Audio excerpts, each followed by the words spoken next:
Arco et Jean-Claude sommes très heureux une fois de plus de te retrouver. Oh, quelle grâce, quel bonheur.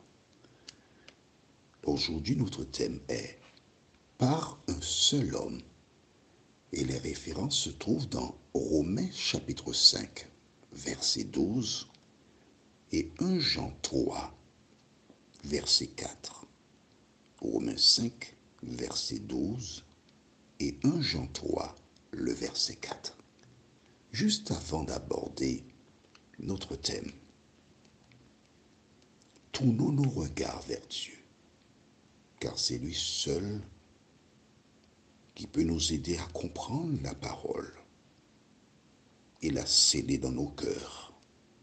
Prions. Notre Seigneur et notre Dieu, grande est notre joie de venir vers toi, la source de la vie. Grande est notre joie de découvrir la vérité, de nous aider. Continue de nous aider afin que nous puissions garder nos yeux fixés sur toi. De continuer de nous aider à ne pas douter, mais à faire ta volonté, la tienne seule. Cet esprit, merci de nous conduire au nom de Jésus et pour ta gloire éternelle. Amen. Rappelle-toi, nous avons vu précédemment dans Genèse 3, verset 6, la femme vit que le fruit était bon à manger. Elle a été conquise par le discours du diable. Elle prit de ce fruit et elle mangea. Elle fit le contraire de l'ordre donné par Dieu. Elle l'a fait parce qu'elle a cru aux propos du diable. Elle a donné son vote. Mais qu'en est-il d'Adam? Tu notes qu'Adam était en retrait. Et lorsqu'elle a achevé de manger le fruit, regarde bien la chronologie, elle a pris le fruit, elle a commencé par le manger, elle. Et quand elle a fini, ou pendant qu'elle le mangeait, elle a pris, elle a mis dans la main d'Adam. Elle a imposé à son mari le fruit.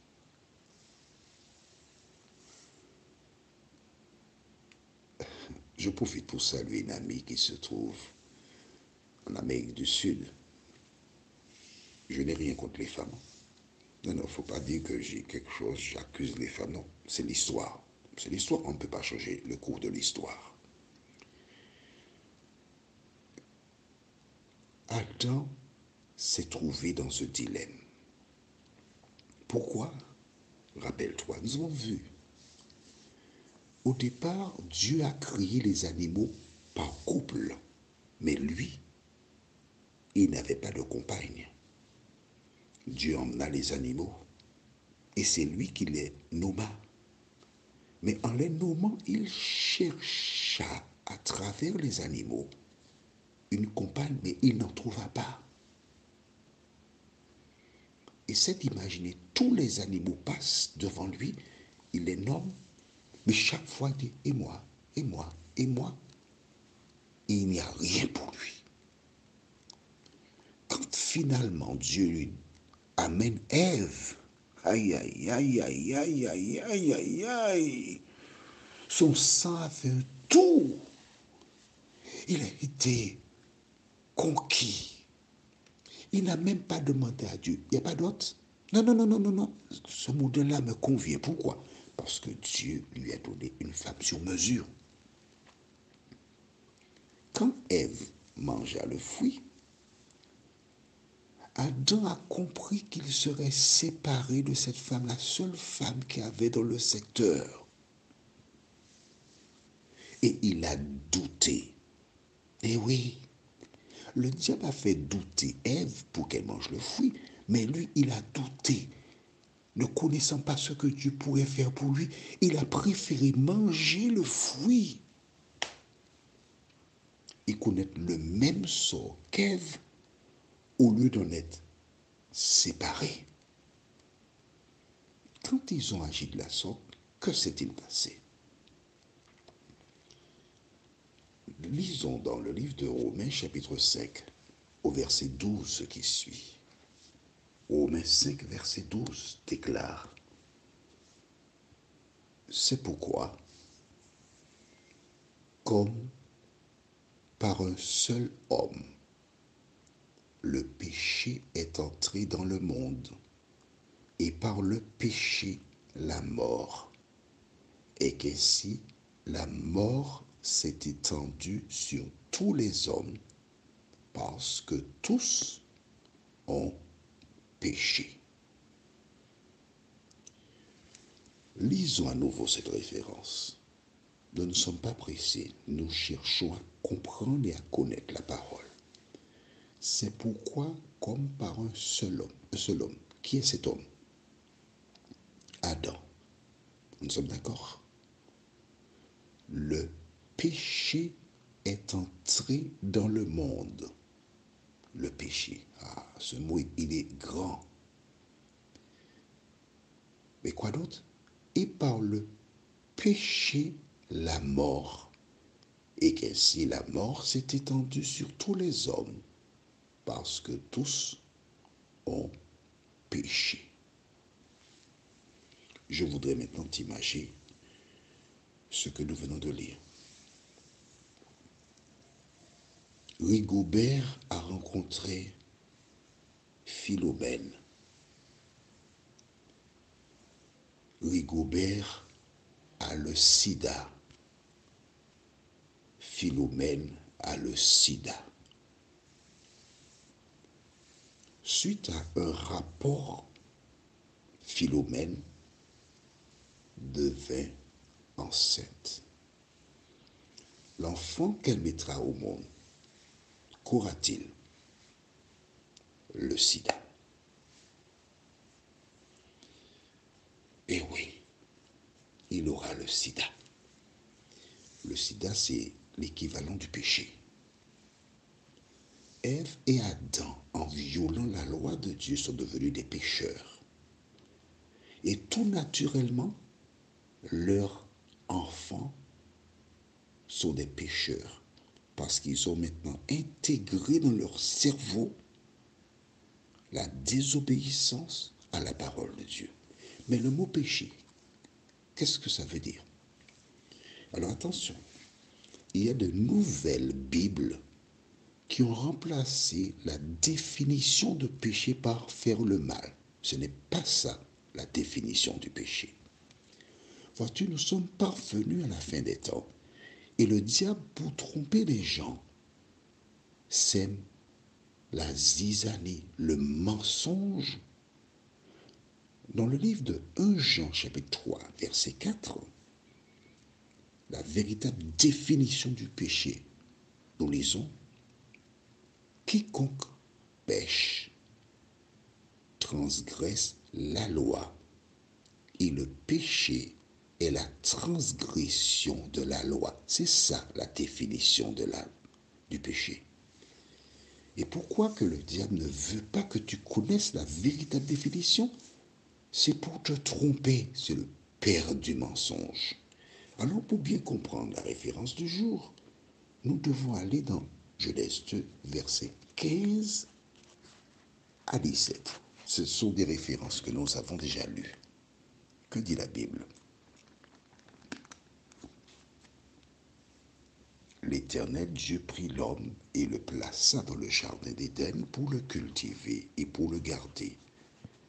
L'Éternel Dieu donna cet ordre à l'homme: tu pourras manger de tous les arbres du jardin, mais tu ne mangeras pas de l'arbre de la connaissance du bien et du mal, car le jour où tu en mangeras, tu mourras.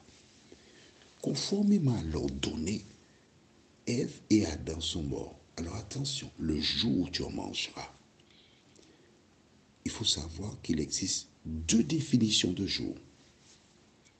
le jour de 24 heures, c'est-à-dire il y eut un soir et un matin. Et aux yeux de Dieu, un jour est comme 1000 ans. Et je t'expliquerai prochainement cet aspect. Ève et Adam ne sont pas morts le même jour de 24 heures, mais les deux sont morts avant la fin des 1000 ans. Donc, ils sont morts conformément à la parole de Dieu. Mais ce que nous retenons, c'est que le péché est entré dans le monde depuis le jardin d'Éden.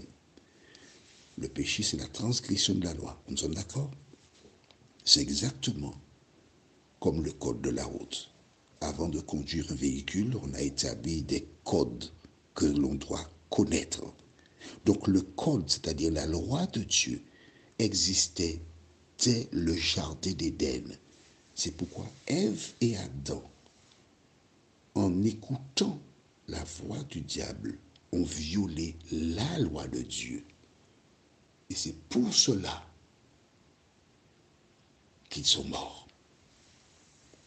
Maintenant, il est fondamental pour toi de réaliser que toutes les fois que tu violes la loi de Dieu, tu prends le risque d'être perdu éternellement. Très important. La loi ne sauve personne. C'est seulement le sang de Jésus qui sauve les pécheurs, toi et moi. Mais attention, pour que nous soyons sauvés, nous devons reconnaître notre état, cesser de faire le mal et aider en cela par le Saint-Esprit. Demander à Dieu de nous aider à devenir quoi? De nouvelles créatures. Inscrit sur le cahier 2 Corinthiens 5, verset 17. 2 Corinthiens 5, verset 17. 2 Corinthiens 5, verset 17. Le Nouveau Testament, c'est Matthieu, Marc, Luc, Jean, Actes, Romains, 1 Corinthiens, 2 Corinthiens, chapitre 5, verset 17 déclare: si quelqu'un est en Christ, il est une nouvelle créature. Les choses anciennes sont passées. Voici, toutes choses sont devenues nouvelles. Pour que tu comprennes mieux, Kylian Mbappé est un joueur du Paris Saint-Germain. Pour des raisons qui lui sont personnelles, il a décidé de laisser le Paris Saint-Germain et d'aller où? Au Real de Madrid. Il a fait une mutation. Il a laissé Paris Saint-Germain pour être un Madrilène. 3. C'est un exemple, hein? D'accord? Les Parisiens, c'est un exemple. 3. Tu appartiens au camp de Satan. Tu as décidé d'accepter d'être dans le camp de Dieu. Est-ce que tu peux porter le même vêtement que portent, c'est un exemple, les Parisiens? Les Parisiens, pas du tout. Tu vas porter l'uniforme du Real de Madrid. C'est ce que Dieu te demande, d'être une nouvelle créature. Prions, notre Seigneur et notre Dieu. Merci pour la parole. Merci de continuer de nous éclairer. Merci de nous diriger dans le droit chemin. Et que rien ni personne ne vienne nous détourner de toi. Cet esprit, scelle la parole dans nos cœurs, nous t'en prions. Au nom de Jésus, pour ta gloire éternelle. Amen. Nous verrons prochainement. Tout retourne. Ecclésiaste 3, versets 19 et 20.